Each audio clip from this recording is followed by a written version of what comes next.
믿었던 가족의 배신. 안녕하세요. 오늘 들려드릴 이야기는 한 남자의 진실한 고백입니다. 평생 가족을 위해 살아온 한 사람이 정작 자신이 새로운 가족을 꾸렸을 때 겪은 충격적인 배신에 관한 이야기입니다. 나는 22살부터 가족의 기둥이었습니다. 부모님의 생활비, 형제들의 학비, 심지어 조카들의 용돈까지. 내가 벌어온 돈의 대부분은 항상 가족을 위한 것이었죠. 하지만 아내가 임신했다는 소식을 전한 순간 그가 평생 믿어온 가족의 모습이 완전히 바뀌었습니다. 그날 밤 어머니가 제게 한 말을 평생 잊을 수 없습니다. 네가 우리를 버리고 내 가정만 챙기려는 거냐? 이것은 한 남자가 진정한 가족의 의미를 깨달아가는 아픈 성장의 기록입니다. 제 이름은 민준입니다. 31살 중견기업 과장으로 일하고 있습니다.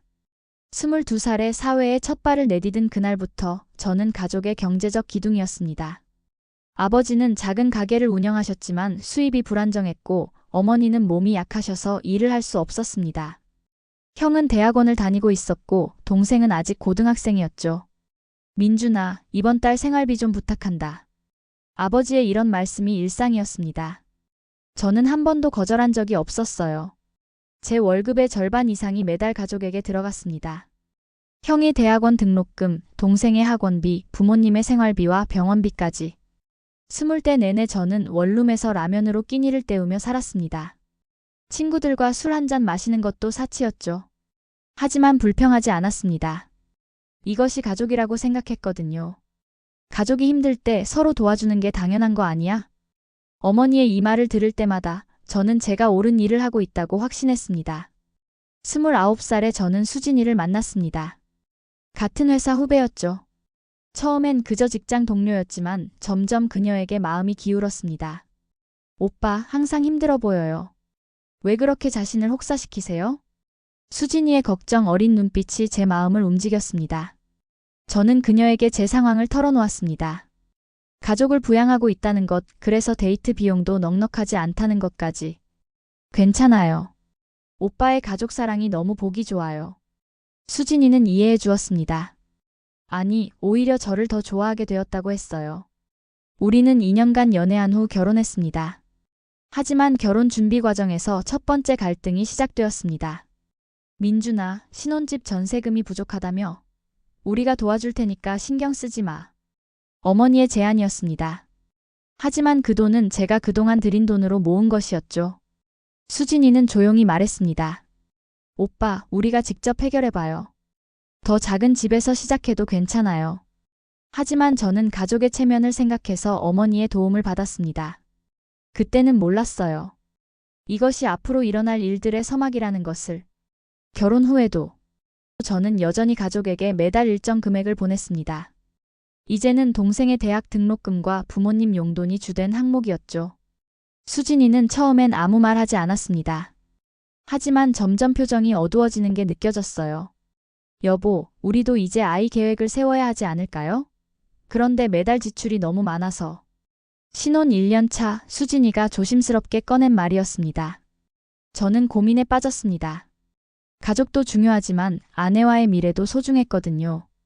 그래서 가족에게 지원금을 조금 줄이겠다고 말했습니다. 민준아, 갑자기 왜 그래? 수진이가 뭐라고 했니? 어머니의 반응은 차갑했습니다. 어머니, 아니에요. 그냥 우리도 이제 미래 계획을 세워야 해서. 그래. 이제 장가가니까 우리는 필요 없다는 거구나. 어머니의 서운한 목소리에 저는 결국 원래대로 돌아갔습니다. 수진이는 아무 말 하지 않았지만 그날 밤 혼자 우는 모습을 봤어요. 그때 제가 더 단호했다면. 지금 생각해보면 후회가 됩니다. 결혼 3년 차 되던 해, 드디어 기다리던 소식이 왔습니다. 여보, 임신한 것 같아요. 수진이가 떨리는 목소리로 말했습니다. 병원에서 확진을 받았을 때 저는 눈물이 났습니다. 드디어 아빠가 되는 거였어요. 수진아, 고마워. 정말 고마워. 우리는 서로를 껴안고 기쁨의 눈물을 흘렸습니다. 저는 즉시 가족들에게 이 소식을 전하고 싶었습니다. 먼저 어머니께 전화를 드렸어요. 어머니, 좋은 소식이 있어요. 수진이가 임신했어요. 하지만 어머니의 반응은 예상과 달랐습니다. 아, 그래? 그럼 이제 정말 바빠지겠네. 기쁨보다는 걱정이 먼저 나오는 목소리였습니다. 어머니 기뻐하셔야죠. 어머니께서 할머니가 되시는 거예요. 그게. 민준아, 아이가 태어나면 돈이 많이 들잖니? 우리한테 주던 돈은 어떻게 되는 거야? 그 순간 저는 말문이 막혔습니다. 축하는커녕 돈 걱정부터 하시는 어머니를 보면서 가슴 한편이 무너지는 느낌이었어요. 그날 저녁 온 가족이 모인 자리가 있었습니다. 저는 기대에 차서 임신 소식을 다시 한번 알렸습니다. 형, 누나, 동생아. 나 아빠 될 거야. 하지만 돌아온 반응은 차가운 침묵이었습니다. 형이 먼저 입을 열었어요. 그래, 축하해. 그런데 민준아, 우리의 학원비는 계속 보내줄 수 있지? 동생도 거들었습니다. 형, 나 내년에 대학원 가려고 하는데 등록금 문제는 없지? 저는 황당했습니다. 조카가 태어난다는 소식에 이런 반응이라니. 가족들아, 일단 축하부터 해주면 안 돼? 그때 어머니가 단호하게 말씀하셨습니다. 민준아, 우리가 내 결혼도 도와주고 지금까지 얼마나 많이 의지했는데 이제 아이 핑계로 우리를 버리려는 거야? 어머니, 그게 아니라. 아니긴 뭐가 아니야. 네가 우리 가족보다 내 처와 아이를 더 중요하게 생각한다는 거잖아. 그 말에 저는 충격을 받았습니다. 평생 가족을 위해 살아온 제게 그런 말을 하다니. 그날 밤 집에 돌아와서 수진이에게 그날 있었던 일을 털어놓았습니다. 여보, 우리 가족들이 너무했어. 임신 축하는커녕. 수진이는 조용히 제 손을 잡았습니다. 오빠, 괜찮아요. 우리끼리라도 기뻐해요. 하지만 저는 괜찮지 않았습니다. 다음 날부터 가족들의 태도는 더욱 노골적으로 변했습니다. 어머니께서는 매일같이 전화를 하셨어요. 민준아, 네가 우리를 버리지 않겠다고 약속해. 어머니, 그런 말씀 마세요. 제가 언제 가족을 버린다고 했어요? 그럼 아이가 태어나도 지금처럼 우리를 도와줄 거지? 저는 대답하기 어려웠습니다. 아이가 태어나면 육아비, 분유값, 기저귀값. 생각만 해도 돈이 많이 들 것 같았거든요. 형과 동생도 마찬가지였습니다. 민준아, 너 때문에 우리 애가 학원도 못 다니게 생겼어. 형, 나도 이제 장래를 생각해야 하는데. 형이 도움을 안 주면 어떡해? 가족들의 이런 반응에 저는 점점 지쳐갔습니다. 7. 수진이의 임신 4개월째, 입덧이 심해서 병원에 다녀온 날이었습니다. 집에 돌아오니 어머니가 와 계시더군요. 수진아, 앉아. 할 말이 있어. 어머니는 수진이를 불러 앉히시고는 이렇게 말씀하셨습니다. 수진아, 너도 이제 엄마가 될 사람이니까 현실적으로 생각해야 해. 민준이가 우리 가족을 계속 도와줘야 한다는 거 알지? 수진이는 말없이 고개를 끄덕였습니다. 그런데 아이가 태어나면 돈이 많이 들잖아. 그래도 우리를 우선으로 생각해줘야 해. 민준이는 원래 우리 가족을 위해 태어난 아이거든. 저는 옆에서 듣고 있다가 견딜 수 없었습니다. 어머니, 그런 말씀은 너무하잖아요. 뭐가 너무해? 사실을 말하는 건데. 그날 밤 수진이는 혼자 화장실에서 울고 있었습니다. 여보, 괜찮아? 오빠. 저 때문에 오빠가 가족들과 멀어지는 것 같아서. 수진이의 눈물을 보면서 저는 결심했습니다. 이제는 선택해야 할 때라고. 다음 주 일요일 온 가족이 모인 자리에서 저는 마지막으로 말했습니다. 가족 여러분, 저에게는 이제 수진이와 뱃속의 아이가 가장 중요합니다. 순간 분위기가 싸늘해졌습니다. 그렇다고 해서 여러분을 버린다는 게 아니에요. 하지만 앞으로는 지원을 줄일 수밖에 없습니다. 어머니가 벌떡 일어나셨습니다.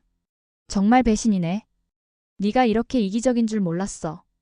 형도 화를 냈습니다. 민준아, 너 정말 가족이 뭔지 모르는구나. 동생은 아예 저를 째려봤습니다. 형, 실망이야. 진짜 실망이야.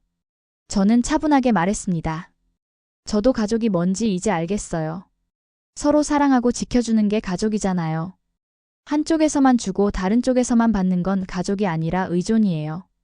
그 말에 아버지가 처음으로 입을 여셨습니다. 민준아, 내 마음은 이해하지만 우리가 얼마나 힘든지 넌 알잖니? 아버지, 저도 힘들어요. 지금까지 제 인생이 없었어요. 이제는 제 가정을 지키고 싶어요. 그날 이후로 가족들은 저와 연락을 끊었습니다. 어머니는 더 이상 전화를 받지 않으셨고 형과 동생도 마찬가지였어요. 명절에도 연락이 없었습니다. 처음에는 서운하고 외로웠습니다. 평생 함께해온 가족인데 하지만 수진이가 제 곁에 있었습니다. 오빠, 힘들지? 응. 좀. 괜찮아요. 우리가 이제 진짜 가족이에요. 수진이의 말에 저는 깨달았습니다. 진정한 가족은 혈연이 아니라 선택이라는 것을, 서로를 지켜주고 사랑하는 마음이 진짜 가족을 만든다는 것을. 몇 달 후 건강한 딸이 태어났습니다. 수진아, 고생했어. 우리 딸 정말 예쁘다. 작은 생명을 품에 안고 있으니 이것이 바로 제가 지켜야 할 가족이라는 확신이 들었습니다. 지금 제 딸은 돌이 지났습니다. 가족들로부터는 여전히 연락이 없어요.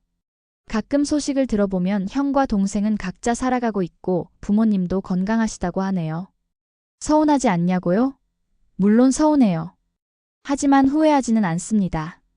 저는 이제 진정한 가족이 무엇인지 알거든요. 아빠. 딸이 처음으로 아빠라고 부른 날 저는 울었습니다. 이 작은 생명과 아내를 위해서라면 무엇이든 할 수 있겠다는 생각이 들었어요. 수진이도 말했습니다. 오빠, 우리가 정말 행복하지? 그래, 정말 행복해. 가족이란 피의 연결이 아니라 마음의 연결입니다. 서로를 위해 희생하되 일방적이지 않고 서로를 지켜주되 의존하지 않는 관계. 그것이 바로 진정한 가족입니다. 저는 이제 압니다. 제가 평생 지켜온 건 가족이 아니라 의존 관계였다는 것을. 그리고 이제야 진짜 가족을 만났다는 것을. 이 이야기를 듣고 계신 여러분께 묻고 싶습니다.